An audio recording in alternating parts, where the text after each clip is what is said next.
The Wake Up Call with Anna Cookson. BBC Radio Can. Now, though, 8:05, it's a blood scandal that led to tens of thousands of people being infected with HIV or hepatitis in the 70s and 80s, and sadly, thousands have since died. As a public inquiry is nearing its conclusion, the government made their submissions this week. Here is QC Eleanor Gray. The financial payments and commitments that have been made to date are, we suggest, or represent tangible proof of the acceptance made publicly on a number of occasions that the government owes a moral responsibility.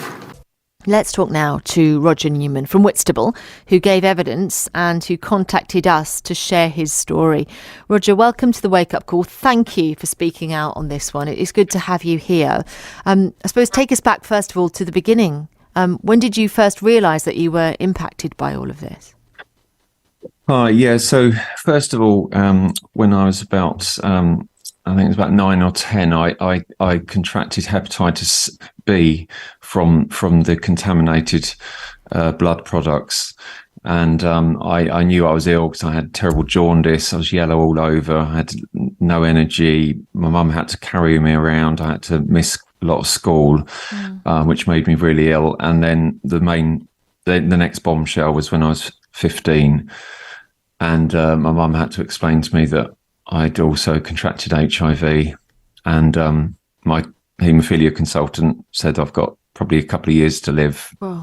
And also my brother was in the same position as well. So yeah, it was a horrific time. Goodness. How did it feel knowing that had happened and that it was, of course, unavoidable? It was devastating. It's difficult to even put words to it, because it wasn't just the horror of what pictures I'd seen of people developing AIDS and the prospect of that, being me, but then the second layer of suffering was the intense stigma at the time in the 80s. There was incredible discrimination and fear and terror that we all experienced. I know. And then to make things worse, the government seemed to just kind of wash their hands of it, really, and never fully admit any sort of wrongdoing. And even today, they're still not acknowledging what they did wrong. They're not really taking this. In my mind, they're not really being sincere or have any integrity in terms of how they're using language. They say sorry, but they won't be prepared to say what they're sorry about. So it's totally feels like they're treating us with contempt even more. I suppose a barrister for the government does say, look, financial payments, the compensation and the commitments that have been made to date are tangible proof of the acceptance that the government owes a moral responsibility. But from what you're saying, Roger, you want more than that. Yeah, I mean, obviously, it is helpful and it's important that they've made that step. Although it's important to note too that 70% of those affected who have lost children, often sort of very young children to AIDS when they might have been 10 years old, they have received absolutely zero, and they have not been recognised.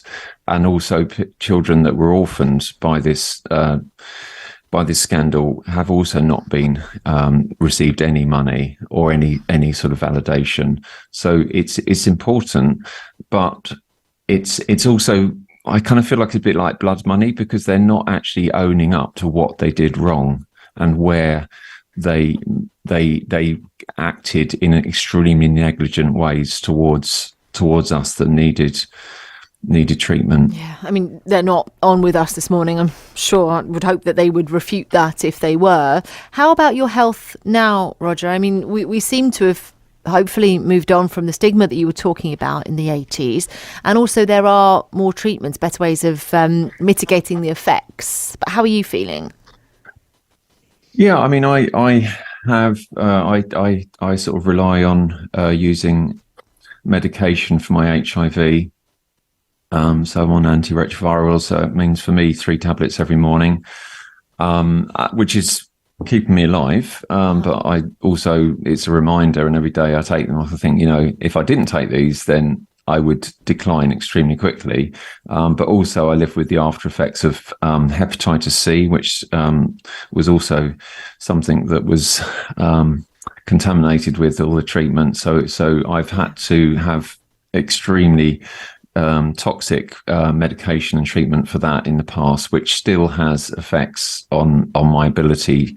I'm not able to work full time. My memory is completely shot away, and that's often one of the side effects of the interferon treatment that I had with that. It's hard on many levels then, isn't it, Roger? It's hard physically, but it's hard emotionally, I suppose, as well.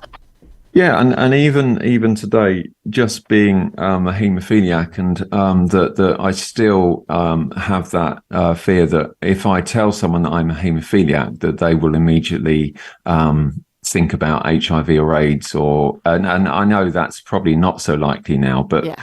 It's a ghost from the past, really. I still have that sense of slight fear, slight sort of shame about having this condition, which completely wasn't obviously my fault, but no. Yeah. Well, that's the thing. I mean, that's the hard thing about it, isn't it? As I tried to say before, it was avoidable. It didn't need to happen. Do you think the conclusion of this inquiry will help in some way? The fact that awareness has been raised, and hopefully something tragic like this will never happen again. I think it will. It has already been really helpful to have our story heard and to have all of the evidence and all of the lots of incriminating evidence exposed. Some of it is horrific, and Andy Burnham suggested that it could clearly be a case of corporate manslaughter. That's how serious some of the allegations and some of the evidence suggests. So I think it's a really good thing that the inquiry's happened. It should have happened, nearly 40 years ago. If it was an aeroplane crash, they would do things straight away, wouldn't they? They would never get away with denying us the right to have this inquiry for so long. If I'm honest with you, I don't have good faith in the government that they will act on the recommendations. I hope they will. I hope I'm wrong. But so far our experience is that they will get away with as much as they can. They'll have to, though, won't they? They'll have to. They can't let something like this happen ever again. Well, you would hope so, but it's a kind of institutional closing up of ranks. When something goes wrong, it still seems to sometimes happen, and I think there needs to be that learning for sure, but they need to sort of change some of the guidelines, some of the legal rules as well, really, about being able to whistle blow for people working perhaps in the NHS or other services where they see bad practice or risky things going on, that it's not going to threaten their jobs or anything else. Yeah, there'll be a lot of conversations had as the inquiry concludes, talking about exactly those things. And final point to you, Roger, though, thank you so much for speaking to us here on BBC Radio Kent. It's the first time, isn't it, you've decided to share your story. Yeah. What made you want to speak out now? Well, it's partly, I'm sitting at the inquiry quite often, sharing, time with people that have lost children, that have lost family members, and I suppose I've seen so many other people speaking out. And in the past, I've always been extremely scared of doing that because of any bad consequences, and also because I have children, and when they were younger, I was paranoid that they might experience some bullying or something. So they're a bit older now, and I just felt it was the right time, and that it was actually an important thing for me to do. It's a symbolic act because I feel that I've been held back by fear and shame, which isn't right, all the time I hold back. It gives the government more power because they don't need to do anything because no one's speaking out. And I hope actually that having made this decision, you'll feel good, because you'll feel all the love beaming over to you in Whitstable from all the listeners here at BBC Radio Kent who will be feeling for you and wishing you all the best. Thanks very much. Appreciate that. Roger, thank you for being with us this morning. Roger Newman then, speaking out for the first time. He, as I said, is from Whitstable. Let's turn now to Sue Gorman from the campaign group Tainted Blood. So thank you for joining us on the Wake Up Call this morning. We have spoken before, but remind us how this has affected your life. Your lovely husband, Steve Diamond from Thanet, died in 2018, didn't he, from the treatment that he was given? That's right. Good morning. Yes, Steve died in 2018. He was infected in 1976, so it was a very long illness that degenerated slowly. And I'm very relieved to say that his inquest was finally concluded in October last year. And the coroner's verdict was quite clearly he was killed by contaminated blood products, which we think is a significant step in getting at least part of the system to recognise what they did. Exactly, and that must have had a huge toll on, of course, both of you. I mean, as his wife, Sue, it must have been really difficult being on that journey, holding his hand, being loving, caring and supporting. Well, I think the hardest part was, for the first 21 years, he wasn't diagnosed. So he had hepatitis C. He didn't get HIV, fortunately, but he got hepatitis C, and the symptoms produced some very inexplicable behaviour. Basically, the brain fog, the inability to concentrate. So they would do what looked like peculiar things, which to them were perfectly logical. Right. And we didn't know what we were dealing with, and things got really, really very difficult. Once he was diagnosed and once it was explained to us what was causing it, as far as I was concerned, all the things in the past were gone and all the things that went peculiar didn't matter. But for him, it was never right. Oh. I'd say it doesn't matter. And he said, of course it does. And he was made to feel an absolute failure because he was not given a diagnosis. And that, of all the parts of it, was the inexcusable part. There was no reason, no financial reason, no reason at all why they should not have been given a timely diagnosis. And that's something the government still hasn't addressed. Do you hope then that this inquiry will change things, that your campaigning will be worth it in that sense because of the awareness raised and hoping that a tragedy like this will never occur again? I think that's a big hope. I think what it has achieved and what getting the inquiry at last achieved was it's given our community, the people who were affected or infected, a sense of identity, the fact that we are now believed, because up to 5 years ago, even the most sympathetic person would assume we were all exaggerating because of some of the things we knew. And now people accept it. And that has made a huge difference to our self-esteem, to the way we feel about ourselves. And again, one of the campaign slogans years ago was, "You can't give us back our health, but you can give us back our dignity." Right. And we struggled for years for that. And even now, to this day, the DHSS or the DHSC and the doctors are still denying us that.